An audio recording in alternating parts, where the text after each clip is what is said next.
Hey, what's you guys? It's Brian here. Talking about some movie history today. So, today we're going to be talking about Leatherface, the Texas Chainsaw Massacre 3.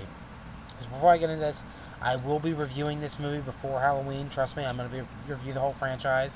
Along with anything else you guys request before Halloween. So, like I said before, let me know in the comment section if you guys have any suggestions or anything you want me to do for horror movies reviews. They don't have to be slash or anything. They can be any type of horror movie or any type of Halloween movie. Alright, let's get right into it. So, initially, Texas Chainsaw Massacre 3 was released in 1990, January 1990. It was originally supposed to be released in November of 1989. Let's give you the backstory on this. So, initially, the Texas Chainsaw Massacre was released in 1973. It was made in 1973, released in 1974. And, it was shockingly a success. It was an independent movie, and it was a successful movie. Then it took 13 years. 13 years later, they decided to make a sequel, The Texas Chainsaw Massacre 2, which the Cannon Studios said to Tobe Hooper, the director, we'll let you make the two movies that you want to make, but one of these movies but you have to make a third movie that is a Texas Chainsaw Massacre 2 sequel, a Texas Chainsaw Massacre sequel. And he agreed, and Texas Chainsaw Massacre 2 was so different from the original. The original was dark and creepy. The second sequel was much more leaned into the dark humor. They're both successful movies. Critics both liked them both. Audiences liked them both.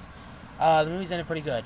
So initially, New Line Cinema ends up buying the rights to Texas Chainsaw Massacre because their main horror villain, Freddy Krueger, the movies weren't doing too well anymore. So by the end of the 1980s, they'd had 5 Nightmare on Elm Street movies.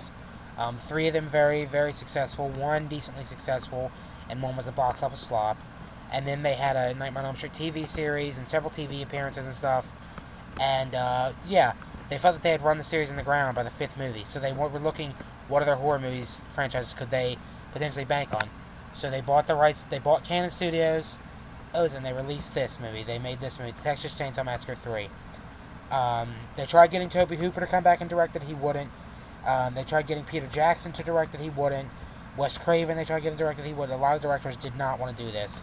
Maybe they even tried getting Tim Burton to direct it. He would not. The movie ended up being directed by Jeff Burr.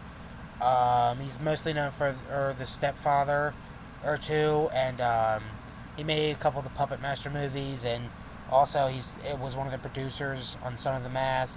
So he ended up directing it. David H. Show was the writer, and it's a good movie. It's called the most boring Texas Chainsaw Massacre. I can't see why, but it is a good movie. I do call this a 10 out of 10 movie. It's just one of my favorite Texas Chainsaw Massacres. I kind of wish they would have stopped at part 2, but this is certainly better than many of the modern day Texas Chainsaw Massacres, if all the ones that came out after it.